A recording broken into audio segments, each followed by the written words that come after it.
Keats was middle class, was training to be a surgeon, be a doctor. But once he'd completed his apothecary studies, he dropped out. He gave in to the calling, the absolute certainty that he wanted to be a poet. And he moved to a little village, farming village, north of London, farms, cottages, called Hampstead. And when he started to find his voice as a poet, his friends, the people around him, were all true believers.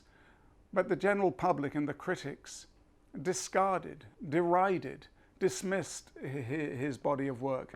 And it was an enormous encouragement to him when he heard from Percy Bysshe Shelley, who was very well known, about how good he thought it was, how important a body of work Keats was generating.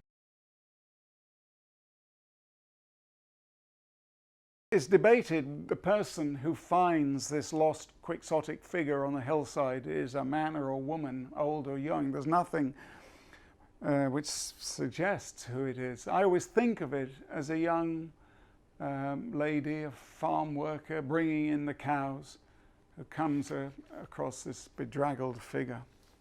La Belle Dame sans Merci. Oh, what can ail thee, knight-at-arms, alone and palely loitering?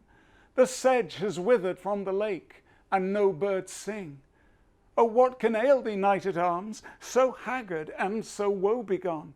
The squirrel's granary is full, and the harvest's done. I see a lily on thy brow, with anguish moist and fever dew, and on thy cheeks a fading rose fast withereth too.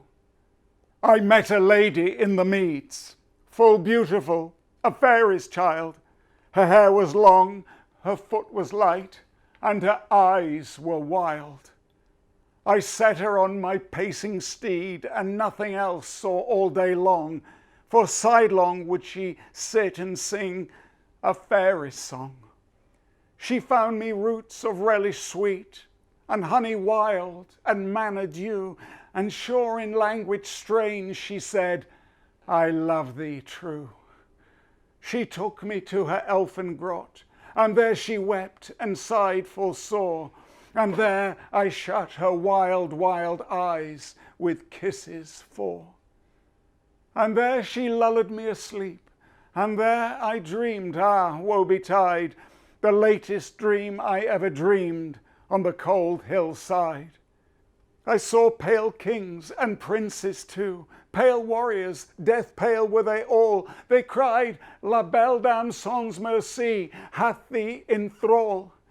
I saw their starved lips in the gloam, with horrid warning gaped wide. And I awoke and found me here on the cold hillside. And this is why I sojourn here, alone and palely loitering, though the sedge has withered from the lake, and no birds sing.